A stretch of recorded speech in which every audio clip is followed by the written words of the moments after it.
एक हफ्ता पहले की बात है, बारसोई का इलाका आपकी किशनगंज से बहुत करीब है। बारसोई से मुझे पाकुड़ जाना था, ट्रेन छूट गई। अचानक आनन फानन एक टैक्सी वाले से बात किया कि भाई चलो मुझे पाकुड़ लेके चलो, जुमा पढ़ाना है। टैक्सी का जो मालिक था उसने कहा ठीक है मैं लेके चलूंगा। उसका नाम गुलाम मुस्तफा। रास्ते पर उसने अपने कार के ऑडियो सिस्टम में ख्वाजा साहब की कव्वालियां मुझको सुनाता रास्ते भर। मैंने कहा भाई लगता है तुम ख्वाजा साहब के बड़े पक्के फैन हो, बड़े पक्के भक्त हो। उसने कहा मैं हर साल 2 मरतबा अजमेर जाता हूं। मैंने कहा भाई तुम बारसोई में क्यों रहते हो, तुमने अजमेर में तुम घर क्यों नहीं बना लेते? बोला हाँ दूर हूं इसलिए मोहब्बत ज्यादा है, करीब हो जाऊंगा तो फिर मोहब्बत कम हो जाएगी। मैंने कहा हज कितनी बार किया, उम्रा कितनी बार किया? बोला अभी तक नहीं किया हूं, दुआ कीजिए अजमेर हर साल जाता हूं। ये आज आपके बिहार के बहुत करीब में आपका इलाका है बारसोई, वहां के एक मुसलमान का हाल मैं आपको बता रहा हूं। इस जैसे करोड़ों मुसलमान आज हमारे मुल्क में आपको मिल जाए। उनकी उनकी तमन्ना अल्लाह का घर देखने की नहीं है, उनकी तमन्ना अजमेर जाने की है। क्यों? क्योंकि उनको ये सिखाया गया है कि हमारे लिए यही काफी है। हमें ख्वाजा मोइनुद्दीन चिश्ती अजमेरी ही हमारे गरीब नवाज हैं और यही हमारी बिगड़ी बनाते हैं।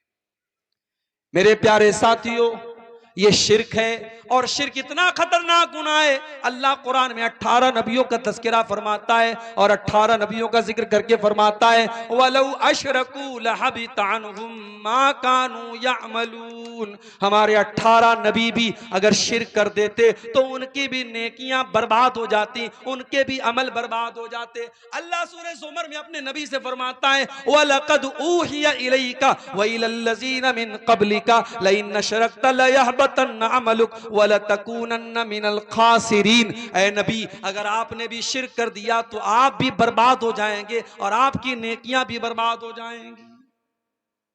शिर्क करने वाला हज करता रहे, उम्रा करता रहे, नमाज पढ़ता रहे, ज़कात देता रहे, दान खैरात करता रहे, उसकी नेकी का अल्लाह क्या कोई मतलब नहीं है जब तक वो शिर्क से तौबा ना करे। और अगर उसी शिर्क की हालत में मर गया तो उसकी हम जनाजे की नमाज नहीं पढ़ सकते, उसकी मगफरत की दुआ नहीं कर सकते। हम मेरे भाई, इतना खतरनाक गुनाह है अल्लाह के नजदीक।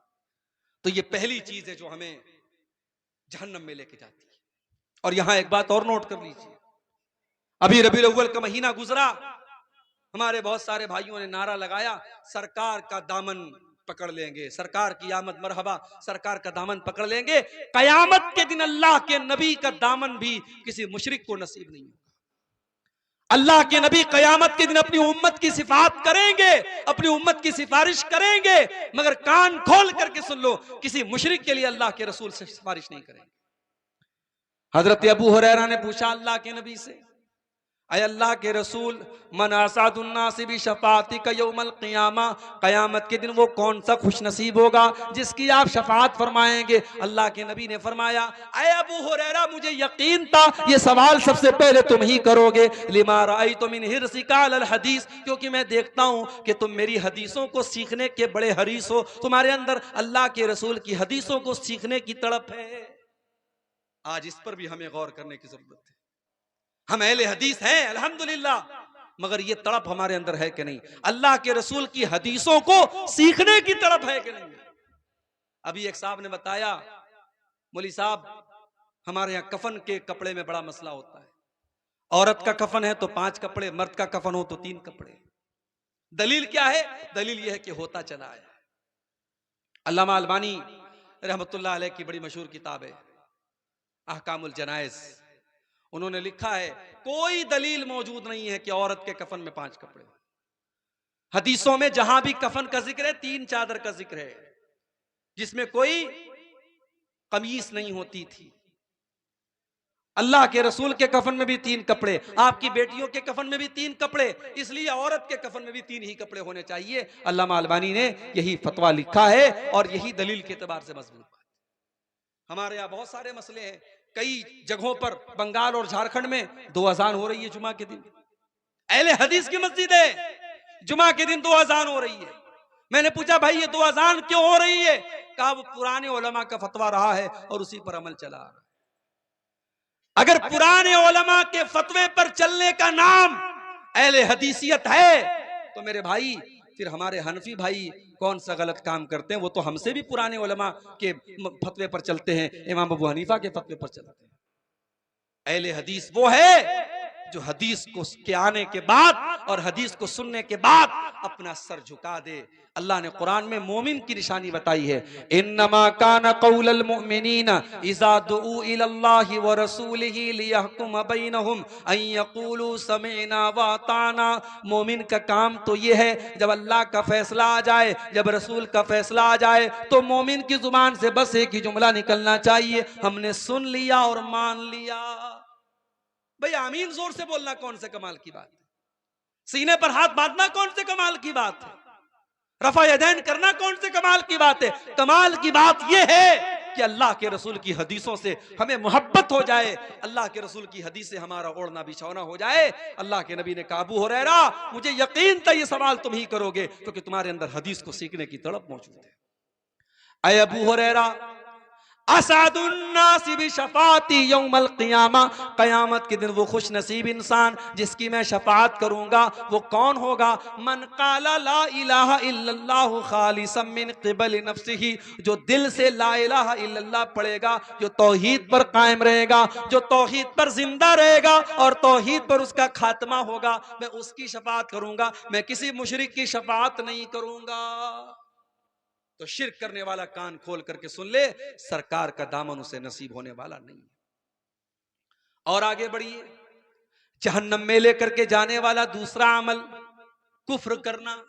शिर्क अलग है, कुफ्र अलग है। शिर्क ये कि अल्लाह की इबादत में किसी को शरीक किया जाए, और कुफ्र ये है कि जिन बातों पर ईमान लाना जरूरी है उनमें से किसी बात का इनकार कर दिया जाए। कोई अल्लाह को ना माने, कोई रसूल को ना माने, कोई अल्लाह की किताबों को ना माने, कोई तकदीर को ना माने, कोई कयामत के दिन को ना माने, वो काफिर है, और काफिर का ठिकाना भी जहन्नम में। अगर काफिर अपने कुफ्र की हालत में मर गया तो अल्लाह कहता हम उसकी तौबा कबूल नहीं करेंगे। वलैसतित तौबतु लिल्लज़ीना यामलून सय्यात, मेरे बंदो हम उनकी तौबा को कबूल नहीं करेंगे जो गुनाह पर गुनाह करते रहते हैं। हत्ता इज़ा हज़र अहदहुमुल मौत, जब मौत का टाइम आता है, क़ाला इन्नी तुब्तुल आन, तो कहता है कि अब मैं तौबा कर रहा हूं। वलल्लज़ीना यमूतून वहुम कुफ़्फ़ार, और जो कुफ्र की हालत में मर जाए, जिसका खात्मा काफिर की हालत में हो जाए, हम उसकी तौबा भी कबूल नहीं करेंगे, उसका ठिकाना जहन्नम में। तो कुफ्र अगर कोई करता है उसका ठिकाना भी जहन्नम है। और आगे बढ़िए, तीसरी चीज, अल्लाह का, उसके रसूल का, उसकी शरीयत का, उसकी किताब का और दीन का मजाक उड़ाने वाला भी जहन्नम में जाएगा। बाज लोगों को देखता हूं, कोई जोक आया उनके व्हाट्सएप पर, जहन्नम के ऊपर जोक है, जन्नत के ऊपर जोक है, उस जोक को फॉरवर्ड कर रहा है। कान खोल करके सुन लो, जन्नत कोई मजाक उड़ाने की चीज नहीं है, जहन्नम कोई मजाक उड़ाने की चीज नहीं है। जन्नत और जहन्नम का मजाक उड़ाने वाला कान खोल करके सुन ले, ये चीज इतनी खतरनाक है आपको ईमान से खारिज कर सकती है।